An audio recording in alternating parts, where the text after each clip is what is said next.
Good morning, everyone, and welcome to Unique Not Different with me, Shamla. Today, I have Karen Vanis, who is an IT instructor at the Trinidad and Tobago Blind Welfare Association. As we continue the conversation on World Sight Day, last week we discussed taking care of your eyes for persons who have sight.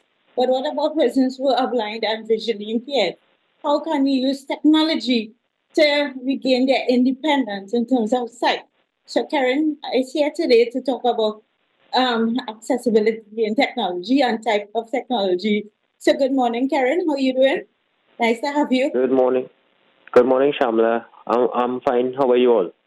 How are you doing? And how I'm fine, thank. good. And I'm good morning to fine. everyone who's listening this morning.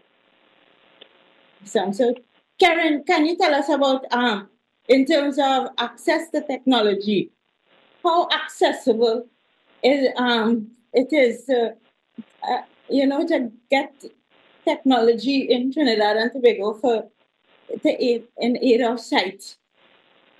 All right. So, um, as we said before, we've taken a twist this morning with the technology. Now we know technology actually does not bring back your physical sight in terms of what we're talking about this morning. However, it brings some sense of independence on your computers, your smartphones, and so on. So you will have, it will be looking like you are seeing or viewing as to the public that you are seeing what you are doing on your computer, for example, or your smartphone, but you're actually not. You're using these assistive technologies to bring independence. Now, how accessible it is? We are the Trinidad and Tobago Blind Welfare Association provides these training opportunities for children and adults to come and learn how to use the assistive technologies.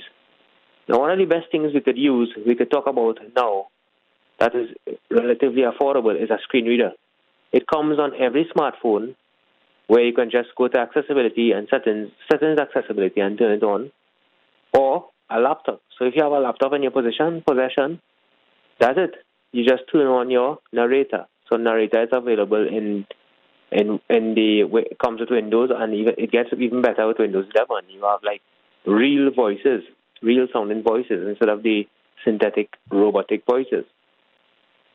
So it is in that sense you have them at your fingertips. So you could, as I said, you turn on your screen reader on your phone if you are blind or low vision, or if you have some form of sight, like legally blind that is, but you have some extra sight. You recall but I'm not too sure of the technical term for it, but you require magnification instead. There is that as well in the settings and accessibility. You have magnification, even on the Windows laptop, even on the Mac, even on the Chromebook. So you have them that are available on these devices in these modern times. So you just turn on the accessibility, turn on the screen reader, turn on the magnification.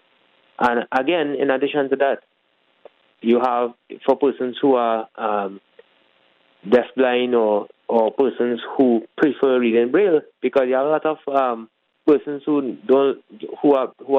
are regular and proficient braille readers. So what they'll use something called a refreshable braille display. And I mean, that's a pretty costly device, but it actually outputs braille using a device. So you don't use it creates a paperless environment. You understand? So if you all are listening to me and is not, braille is very bulky. But in this case now, you have braille on a very small device. You could read books. You could have your whatever is outputted from your computer, your cell phone, your smartphone onto the device, because it can connect to your smartphone and your laptops, as well as you can input using these devices in terms of use it as a keyboard. Yeah. Right. So, Karen, in terms of affordability, right? Training is one thing. So this is a two-part question. One, in terms of training, is it only available at this Trinidad and Tobago Blind Welfare Association? And affordability of the technology itself. How affordable is it? To access this technology. All right. So yes, the training is available at the Blind Welfare Association Monday to Friday, even Saturday as well. We come on Saturdays to accommodate children who are not there, who goes to school during the week. And the affordability of it, as I was telling you before, the certain ones, like for example, screen reading access, you have them accessible on the device already. But in terms of the braille display, which I mentioned, that is a bit costly. So that would be acquired out of the country. You have to probably go to, like, for example, Human, where Maxi Aids, these stores that are outside of Trinidad and Tobago, or you can purchase it on Amazon, etc. So those are a bit costly. You have like others. You have like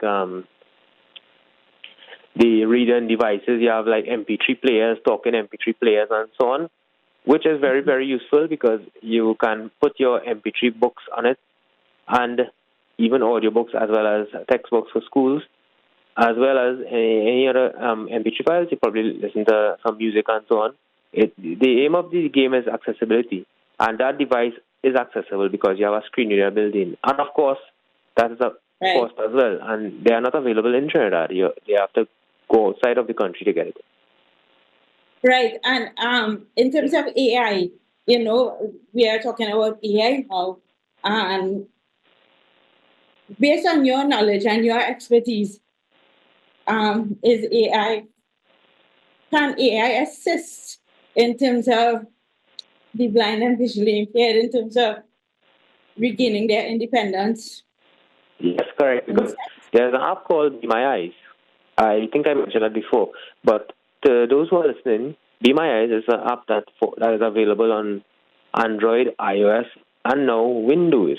So where you can get description of images on your devices. So it actually describes the images for you.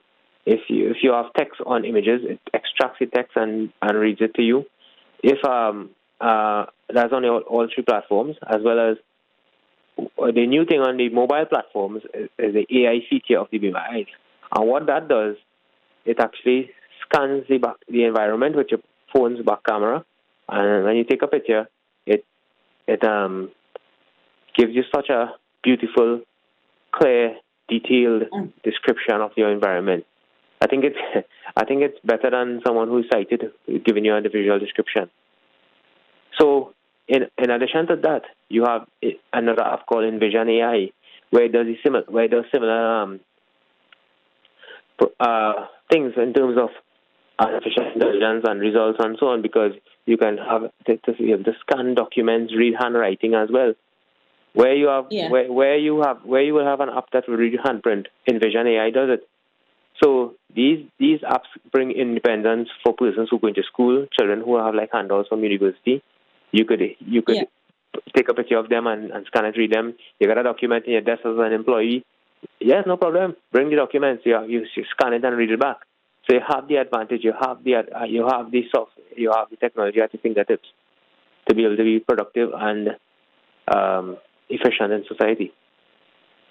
So quickly, can you tell us how can persons contact the Trinidad and Tobago Blind Welfare Association to get access to training on this technology? You can email ttbwa1914@gmail.com, or contact our WhatsApp 395-3086. Send us a message, contact us, email us, and we'll get back to you, because it's important. Because I am using assistive technology for the last 20 years, and I see where it can benefit all persons, including children and adults, in their daily lives. Okay, so Karen, thank you so much for coming and always, willing to share your knowledge in terms of technology as it supports persons who are blind and visually impaired. We really appreciate Thank you very much. it. Thank you. Thank you very much. With that being said, I want to say thank you so much for tuning in to this week's segment of Unique and Different. As I always say, be good, do good. Bye.